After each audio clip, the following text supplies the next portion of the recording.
What's going on, Boston Celtics fans? I am your host, Allie, Barefoot, and I want to come on here and break down your questions on ahead of the NBA draft. I want to answer some questions about the Boston Celtics offseason because I get it. They just won the NBA Finals, and it's hard to really remove yourself from celebrating a very long-awaited award for this Boston Celtics team, but we do have to move on. The NBA draft being Wednesday and Thursday of this week, and then free agency starts on Sunday. So with that being said, let's go ahead and answer some of your questions ahead of the draft and the offseason. Coming in here from my main man, Tyler Smitty, and his beautiful burner. So if you guys weren't aware, the Boston Celtics actually have number 30 and number 54 in the NBA draft here in those first two rounds. So Smitty's wondering, who should the Celtics take with the number 30 pick? We actually put out a video today on our channel, on Friday on our channel, talking about ESPN's mock draft does have Pacom Dadier going at number 30 for the Boston Celtics. And then we also have number 54, got Antonio Reeves, who could also be another prospect there. And believe it or not, I have seen a couple of rumors out there that maybe a Bronny James type of situation at number 30 could possibly be in play here. But, Smith, I know that this is obviously your question here, and I know that you are a huge NBA and college basketball fan here. And there's a lot of great talent out there, but in my opinion, this draft doesn't scream out to me that there's like this one player the Boston Celtics have to get with pick number 30. Well, you gotta let the chips fall where they may. The Celtics obviously have the last pick of the first round, so there's going to be 29 other players selected before their pick is up. A guy around that range that I'm looking at is definitely a Ryan Dunn out of UVA, looking like potentially the best on-ball wing defender in this draft. And, if you could turn a guy who doesn't need the ball in his hands into a valuable player for the Celtics who pride themselves on defense and shooting the three ball, you make him into a 3-and-D guy. I love a pick like that. Also, Oso Ighodaro from Marquette is another guy who I think is a really switchable defender. He moves the ball around, and he can play in space. So those two guys are two of the names that I have on my radar right now as far as names who will probably be around at pick 30, and hopefully the Celtics can take advantage of that when they come with a little bit of a draft slip by those two. Well, once you, like you said, pick number 30, it's going to be kind of dealer's choice at that point, but that's for the price you pay when you are currently in the parade for the championship. So with that being said, if you want the Celtics today to go live for the NBA draft, I need 25 new subscribers on this video. Hit that sub button for me. We're going to try to go live for both days, Wednesday and Thursday of the NBA draft. I want to provide you guys with all the latest information you guys need to know about the future Boston Celtics players. But I need 25 new subscribers right now. Hit that sub button, and don't you worry, I can count and I can check to see who's subscribing and who's not. Coming in for one of our main men on Celtics Today and all of our watch parties here. Celtics, when do you think is the right time to stop celebrating and focus on next season? Because I'm not stopping till September. Duncan, I don't blame you, man. I'm not mad at this at all. But I was actually talking to Smitty about this, and it is kind of hard because you want to embrace what just happened for the first time in 16 years, but you also still have to figure out how to run it back. And I do think, thankfully, the Boston Celtics are in a really good situation right now to kind of bask in both. And they know how to move forward. Brad Stevens didn't sleep between winning the NBA Finals and working out 4 players for the Boston Celtics ahead of that draft. So if you want to check out who those 4 players are, we have it right now on Celtics Today by Chat Sports. So I think, honestly, Brad Stevens at the front office needs to make that transition. I think the players can honestly take maybe a week or two to really bask in this, have their offseason, go to Cancun, enjoy vacation with their families. They 110% deserve it because the Celtics are in a great position where they're able to retain the starting 5, starting 6, possibly even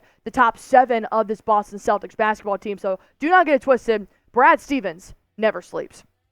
Lord coming in here, hashtag Celtics, who should they sign in free agency? There's a lot of pretty good positions they can fill here in free agency. I've always kind of looked at adding just a little bit more size when it comes to the paint. You got Horford, 38 years old, who really stepped up, and according to rumors, looks like he's coming back. But then you saw Porzingis with that injury there. Luke Cornett not really being the type of player that they felt a lot of trust in the NBA Finals. So you could always go out and get a bigger guy like an Andre Drummond just to kind of put there on that third spot in the depth chart when it comes to that center position. I'm always on board here with adding more wing depth as well, or possibly even another guard in that type of situation. So there are several players they can pick up here in free agency, but we're going to have a lot of those videos coming out later this week talking about who they could be looking at once free agency does start on Sunday. Amanda Teresa coming in. Do you think if we ran it back from last year, do we win? Are we talking about like what just happened in 2024? Because absolutely. Those starting 5 players are set to return. Al Horford's set to return. Peyton Pritchard recently signed a contract extension before the season started, so I think they absolutely could. Even when I saw yesterday, Alex Caruso got traded to the Oklahoma City Thunder, and I'm like, damn, that really makes the Thunder a really good basketball team, adding that defender on their roster. So with that being said, it's going to be tough. But I'm immediately thinking, okay, what do these players and what do these teams need to do to be able to compete with us? Because Banner 18 was one thing, but the Dynasty is probably what they're going to be searching for next, and that has to start next year. With that being said, we have a couple more questions we do want to unfold here on Celtics Today by Chat Sports, but I want to make sure you guys have everything you need when it comes to your 2024 championship gear. Go to chatsports.com/NBA champs. This is going to get you guys that really nice Boston Celtics t-shirt. It's going to get you guys 2024 NBA champion shirt, which all the players were wearing when they won. A lot of players and a lot of fans are going to be wearing this shirt come TD Garden in the fall when the season does start up again. You can also wear this to a Boston Red Sox game. You can wear this to a New England Patriots game. I mean, this is going to be a timeless, classy shirt. I suggest you guys go on ahead and get it right now. Chatsports.com/NBA champs. They have hats, they have shorts, sweatpants, sweatshirts when it gets a little bit colder in the winter. So go on ahead, get your championship gear right now using that link, chatsports.com/NBA champs. Celtic Raider coming in. Did the Celtics draft Zach Edey? With the number 30 pick, it could be possible. I see Edey kind of going towards the end of that first round. So it could possibly work out in their favor. I don't know if I'm the biggest Edey fan. I think he has a lot of attributes that will translate well to the NBA, but I think there's a lot of stuff he could possibly needs to really work on before he does come to a team like the Boston Celtics. But like I said, I'm always a fan of adding that size down low. I love adding width in the paint. I love the wing depth. So when you do pull a player like Zach Edey, I think that he's definitely one of the more well-known names in the NBA draft. So I wouldn't be surprised the Celtics, if he's still on the board at number 30, would at least have some interest in it. But he could be that player that goes in between like 15 and 25, which is unfortunate when you got the number 30 pick, is that you're really just going to have to take a dealer's choice when you have 29 players that go ahead of you here. So I could see them possibly ending up with Zach Edey if he is still on the board. But Brad Stevens, man, he is a genius. So whoever he drafts, I'm going to assume it's probably the best case scenario for the Boston Celtics. Coming in here at Robbins.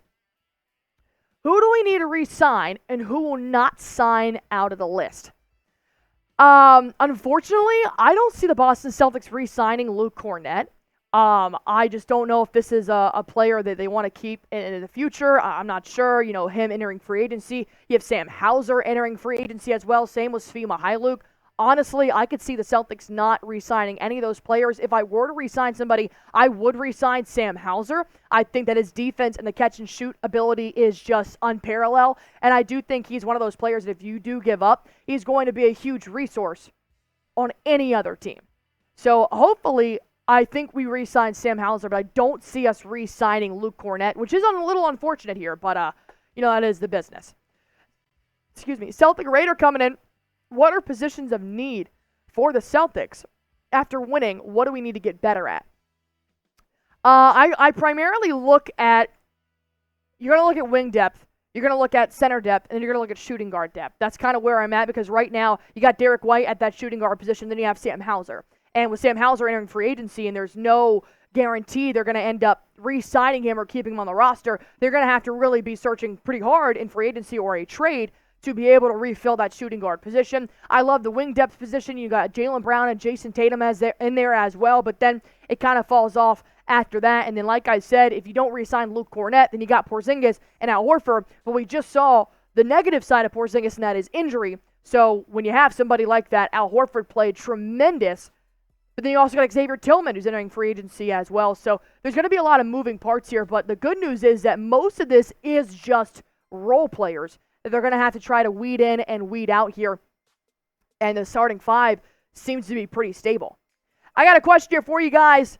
Name a player you want the Boston Celtics to draft. Go on ahead, drop that name down below. There are several great talent coming into the NBA here in the NBA draft. So go on ahead, name a player that you guys want to be on the Boston Celtics next year after the 2024 NBA draft.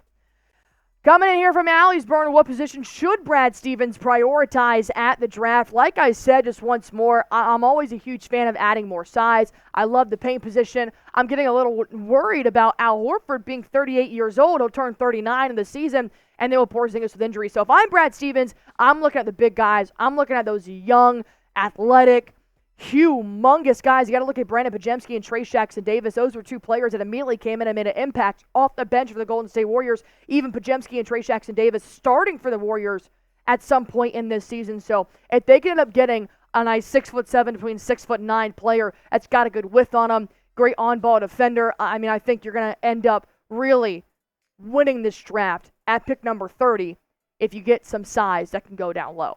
All right, with that being said, go on ahead and follow me on Twitter as well. I'll be live tweeting during the draft. I'll be giving you guys any updates, any contract extensions, any free agency moves, anything like that you can find right there at my Twitter. Give me a follow at AR Barefoot. And as always, go Boston Celtics.